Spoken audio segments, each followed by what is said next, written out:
when is it best to export versus setting up an overseas operation versus finding partners? What is, maybe there's not an ideal scenario, but what is some of your experience been on that?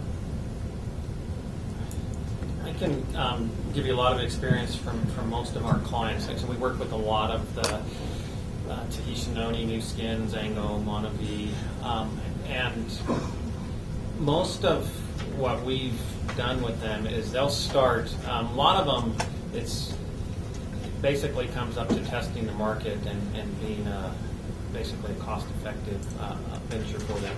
Now, obviously, the direct selling space is much different than the retail e-commerce space, but we usually look at two things when we're trying to decide whether to put the company to register their product and put it on the ground there. Registering product is quite expensive, especially for the healthcare products.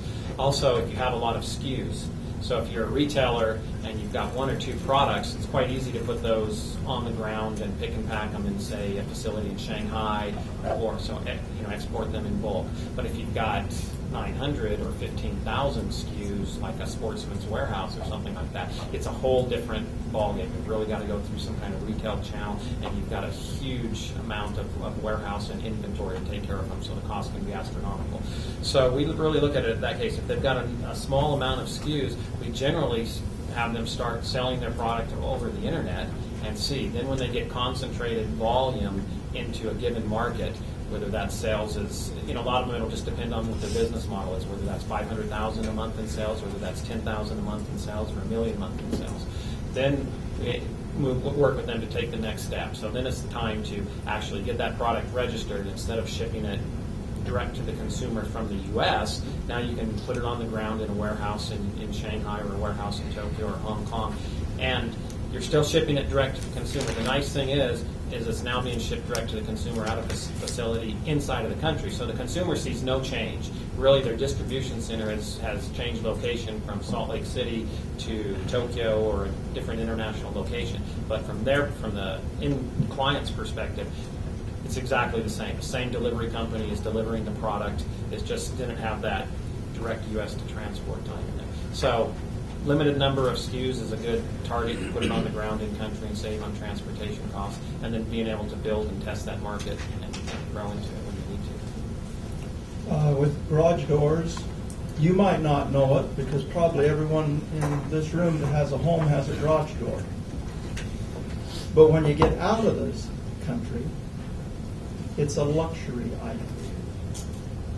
In fact, if you drive down most of the major roads in most countries, you won't even see a garage door. They're there, I know. We sell garage doors there. And so we have to look at a distributor that can reduce some of the costs. They have to have a warehouse facility. They have to have the money to promote the product. They have to have the money to buy the product, because I can't finance it if I'm Martin Doors. They also have to have the training, which we work with them on, for installation and service. And all of these are crucial. Now, not everyone maybe even in this room, has a spare $40,000 just to buy some garage doors on. Imagine what it's like outside the U.S. We have a very select, high-end person and company that we're working with as our distributors. The 40,000 is not that's for container load. That's a container load. But these are good doors. If they want to give Nice me door. the 40,000 now that I'm away from our doors, just for the opportunity of saying hi, I'm happy to receive. Oh. Did you have a comment? I'll just make Go ahead. this one, Brian. I appreciate the enthusiasm we have for exporting here, because we are enthusiastic about it.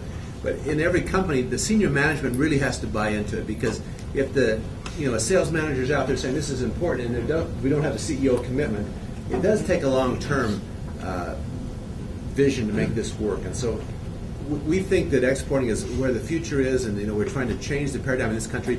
Most countries, like in Germany, 48% of their GDP is from exporting. Ours is 12%. They have a mindset I was with a friend the other day from Holland. He speaks 5 languages, and I said, "Why do you know 5 languages in Holland?" He said, "Everybody speaks 5 languages in Holland." Because to do business, you have to do that. In fact, he said, "Actually, we speak it because for 300 years we were pirates. It really helps to be able to speak." But in today's, that's why we need the multilinguals of the world. That's why we need the dual immersion. That's why we need all these things to get that long-term commitment to really being globalized. On the shorter term, your CEO's got to buy in on it. That's the kind of support from the board and from senior management to make this work. Makes this work.